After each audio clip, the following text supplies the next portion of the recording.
Hello po, magandang gabi, magandang umaga po sa lahat ng nanonood, ano? Kung nasang panig man kayo ng mundo. Ayan, gagawa naman tayo ng situational reading at condense lang natin ang ating mga barahan ng laurel leaf. Ayan. Ito po ay mga na-shuffle na yung ating mga cards, ha? So, dadasalan na lang natin. Okay. And maraming pong salamat sa lahat ng nagsasubscribe. Spirit Guide, give me the message. Spirit Guide, give me the answer, please. Spirit Guide, give me the message, please. Salamat po sa lahat na nagsasubscribe at lumaki na nga ang ating pamilya. Naka 1,000 na tayong subscriber. So, yun po, tinapos ko po kahapon yung mga free reading natin, yung mga napili ko po, no? 5 po yun sila. Hindi ko na lang i-disclose yung kanilang pangalan, ano? Tinapos ko po kahapon kaya hindi tayo nakagawa ng ating entry kahapon, ano? Kasi tinapos natin yung mga free reading na yan. Okay. Sa mga susunod po, ha, abangan po ninyo kung sino pa yung mapipili natin. Okay. So, meron po tayo ditong Ace of Swords. Ayan. So, may mga gusto po pala ng ating Evil Eye. Ayan po, ha. Meron pa po tayo dito. Although, meron ng mga naka-reserve, nagpa-reserve. Ayan, meron pa po tayo dito mga natitira, ha. Protection ninyo, Evil Eye. Protection po yan, ha. Kontra malas. And, meron din tayong Judgment. Meron po tayong Nine of Swords, Ace of Swords. Merong Judgment. Okay po. Check nga natin ito. Kung ano pa lalabas dito. Okay. Tignan pa po natin. Ayan, and dun sa mga nagpapareading po, ha, maraming salamat po sa mga nagpapareading. Okay, sumamari ulit yung ating pinaka-guide. Ayan, sa mga gusto pa pong magpa-reading, ha, gusto ng clarity, gusto pong may malaman, pwede po kayo magpa-reading po sa akin. Puntahan nyo lang po ako sa aking Facebook page, Mystic Tarot po, and mag-iwan po kayo ng message. Meron din nila ditong 5 of Swords. Parang may nangyari dito, ha. And then the Fool. Okay po. Sa ating pinaka-bottom. Ayan. Hindi pa nga tayo ng clarification. And sa mga gusto po ng ating reading, pwede po kayo mag-reach out sa akin, ha. Oh, 8 of Cups. Meron po umalis. Abandonment. May iniwanan, ano. Malakas po rito ang ating water signs, ha. Cancer, Scorpio, and Pisces. Ayan. So, meron namang umalis dito, ha. Inapahan natin. Meron umalis dito. Bakit kaya umalis? Ano pa po? Bigyan niyo pa po kami ng clarification. Ayun po, sa mga reading po natin, hindi po ako humihingi sa inyo ng information, kung ano po yung lalabas sa baraha, yun po yung aking binabasa. And pasensya na po kayo sa ingay na naririnig, ha. And the Hangman. So, meron po tayo ditong the Hangman. Meron pong nakahang and kailangan na niyang ano po, sabi rito, mag-let go. Okay. So, maaaring merong situation na naman dito na ano po, ha. Kailangan ng umalis yung isa. So, maaaring ganun ito, ha. Feeling ko, tungkol na naman to sa love. Okay. And meron din tayong the Justice.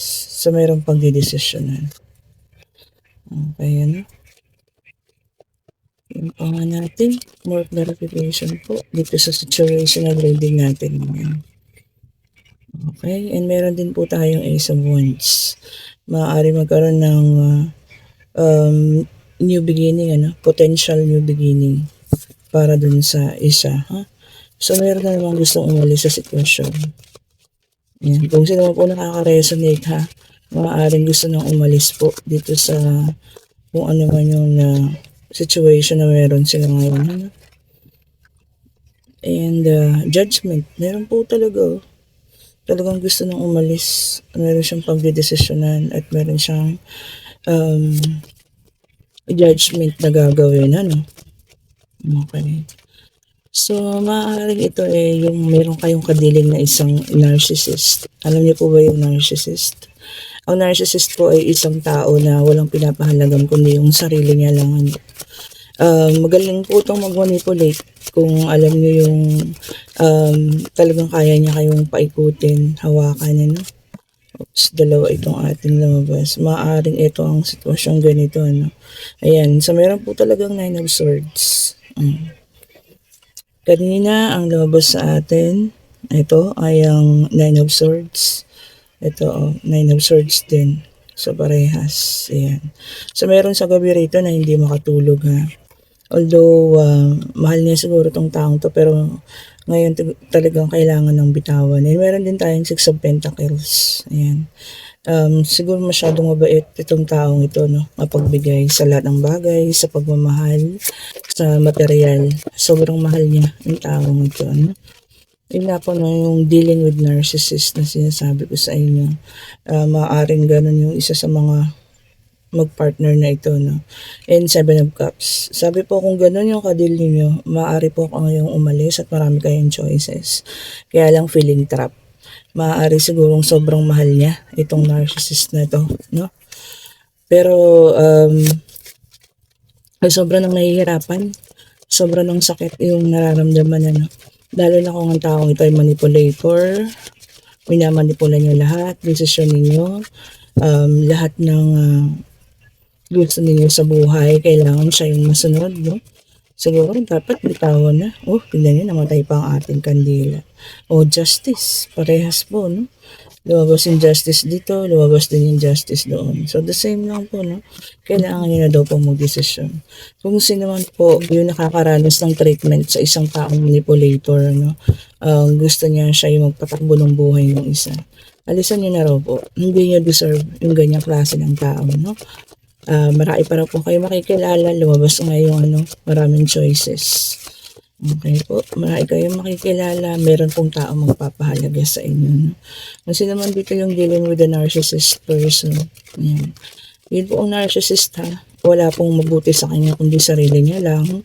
Magaling pong magmanipula, manipulator po yun. And ang tingin niya sa sarili niya, siya lang po yung magaling. So, siya lang po yung dapat sundin. Alam ko meron mga nandito nanonood sa atin ngayon na nandoon sa ganong sitwasyon. No? So, kailangan nyo daw po mag-isip. Ayan. Kailangan nyo na mag-isip. Kailangan nyo na pag-isipan yung mga bagay-bagay. Okay, bakit kaya wala nang gustong lumabas? Ano? Kasi sobra na kayo nasasaktan eh. Sobra na kayo nasasaktan, feeling trap sa sitwasyon. May pag-iisip po kayo, ha. May sarili po tayong pag-iisip. Meron po tayong sariling pagdedesisyon. Okay. Ayan, no, lumabas po ang ating Queen of Cups. So, ang Queen of Cups, ang ibig sabihin po nito ay emotionally stable naman. Ano? Kaya lang nga po, minsan nakakaramdam kayo ng sobrang sakit din sa ginagawa ng taong ito. No? So, malakas talaga ang water sign, Cancer, Scorpio, and Pisces. Kung sino man po nakakaranas ng ganun na pagmamanipula, no, ng isang tao, pwedeng-pwede nyo na po yung iwan. Marami po tayong choices. So, ito, lumabas na yung dalawa. Okay, so merong the devil. Oh, tama po. Manipulator, may addiction. Okay. So, yun. Sarili lang iniisip. At meron din tayong Four of Cups. Okay, so kailangan lang po ninyo ng disconnection sa taong ito, no? Para umayos po yung buhay ninyo. Okay. So, ang kadiling nyo ngayon, isang narcissist. Ito, no? Si The Fool. Ayan. Sarili lang yung kanyang iniisip. Walang pakialam, no? Sundan na natin ang ating kandila. Talagang pinatay nung, no? Nung cards. Natutuwa ako dun sa ganun mga pangyayari. No? Parang ipinakita lang ng ating kandila na, oh, tama na, tigilan mo na yan. Parang ganun po no? Okay, tignan natin sa messages of life, no? So, kung sino man sa inyo nakakaranas ng treatment sa isang narcissist, hindi po yan tinatagalan, ha? Pwede niyo po yung iwan. Ang mahirap lang kasi pag minsan talagang pag yung sobrang mahal na mahal niyo, no? Mahirap ho talagang iwanan. Tignan natin sa messages of life kung ano po ibibigay niyang mensahe sa inyo, no? Okay po. Yun pa nga natin. Pag wala, sa bottom of the deck ulit tayo kukuha. Bigyan mo kami po. Isa lang. Angels, please. Yan natin. Okay. Tignan nyo, oh. Return to the inner temple. Okay. Ang sabi po rito, today I rediscover my inner self. Sabi nga, tama-tama po. Love yourself daw po muna. Okay, and sabi niya, I regain my sense of tranquility. I retrieve my trust in the universe, bath in the light of my inner temple. I now remember the value of each and every step of my life. So, yun ang sabi po, na value your life. Okay po, no? Mas unahin po na mahalin yung ating mga sarili kaysa po yun sa mga ganong klase ng tao po. Ha? And ngayon, itong ating pinaka-favorite card, ayan. So, mag-isip na kayo ng mga katanungan, answerable by yes or no po, ha. And hihingin natin kay Spirit Guide kung ano po yung bibigyan kasagutan. Okay. Okay po, pwedeng sa love, pera, pwede pong financial, career, sa family, pag-travel, kung ano po gusto yung maitanong. Spirit Guide, isa lang po. Bigyan po kami ng kasagutan, answerable by yes or no. Isa lang po, please. Isang sagot lang po. Please, bigyan niyo po kami ng kasagutan. Bigyan niyo po kami ng kasagutan po. Sa inyong, sa kanilang mga katanungan. Ayun, nag-flip agad. Okay. And ang sagot po ay yes. And kung yung isang ilan po sa inyo may nagtanong kung magkakaroon ng union or pagbabalikan, meron po. And yes, magkakaroon po ng union ha. Pagbabalikan, kung sino man yung mga nagtanong na kung magbabalik ba ang ganitong tao or sinong ganitong tao, no? Sagot po ay yes. And Three of Cups, meaning po magkakaroon ng union. Ang iba naman sa inyo, i-attend sa isang mga graduation, kasal, engagement, ayan, magkakaroon ng mga happy times and happy memories po, ha.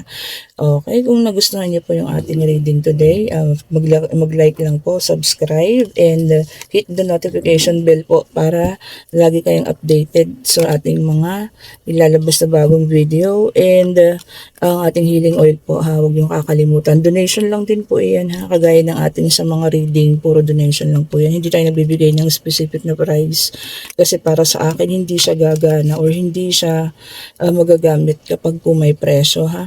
Kung ano lang po yung bukal sa kalooban ninyong ibigay, buong puso rin naman po namin tinatanggap. Okay po.